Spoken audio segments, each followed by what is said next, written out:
Hello and welcome to my YouTube channel. Please subscribe the channel and press the bell icon. আমরা ইতিমধ্যে জেনে গেছি যে প্রধানমন্ত্রী কিষাণ সম্মান নিধি যোজনার 17তম কিস্তির টাকা কিন্তু দেওয়ার অফিসিয়াল যে ডেট ছিল সেটা কিন্তু 18ই জুন 2024। তো আজকেই সেই 18 জুন 2024 প্রধানমন্ত্রী নরেন্দ্র মোদী কিন্তু বিকেল 5টার সময় বারাণসী থেকে উত্তরপ্রদেশের সেখান থেকে কিন্তু কৃষকদের যে কিষাণ সম্মান নিধি যোজনার 17তম কিস্তির টাকা সেটা কিন্তু ট্রান্সফার করে দিয়েছে এবং কৃষকদের ব্যাঙ্ক অ্যাকাউন্টে কিন্তু সেই টাকাটা কিন্তু ক্রেডিট হতে অলরেডি আরম্ভ করছে। সেটার প্রমাণ কিন্তু আমরা আজকের এই ভিডিওতে দেখে নেব।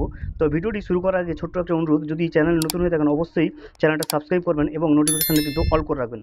চলুন আমরা দেখে নেব যে স্টেটমেন্টটা চেক করে নেব যে পিএম কিষাণ সম্মান নিধি যোজনার যে 17তম কিস্তির টাকাটা সেটা কিন্তু কৃষকদের ব্যাঙ্ক অ্যাকাউন্টে কিন্তু ঢুকে গেছে। দেখুন আমরা এই মুহূর্তে আইসিআইসি ব্যাঙ্কের একটা স্টেটমেন্টে রয়েছি। দেখুন এখানে ট্রানজ্যাকশান ডেটটা আপনি দেখতে পাবেন, এখানে রয়েছে দেখুন ট্রানজ্যাকশান ডেট 18/6/2024 অর্থাৎ আজকের ডেট।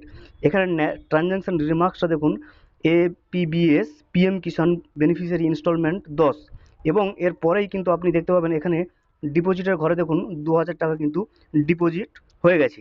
তো আপনারা বুঝতে পারছেন যে আজকের 18 তারিখ 2024-এ পিএম কিষাণ 17তম কিস্তির টাকা কিন্তু প্রধানমন্ত্রী বারাণসী থেকে যেটা ফান্ড রিলিজ করেছে সেটা কিন্তু কৃষকদের ব্যাঙ্ক অ্যাকাউন্টে অলরেডি কিন্তু ক্রেডিট হতে আরম্ভ করছে। যাদের ক্রেডিট হয়নি এখনও পর্যন্ত অপেক্ষা করুন, আপনাদের ব্যাঙ্ক অ্যাকাউন্টেও কিন্তু খুব শীঘ্রই কিন্তু টাকাটা ক্রেডিট হতে চলেছে। Thank you for watching. Please subscribe the channel and press the bell icon.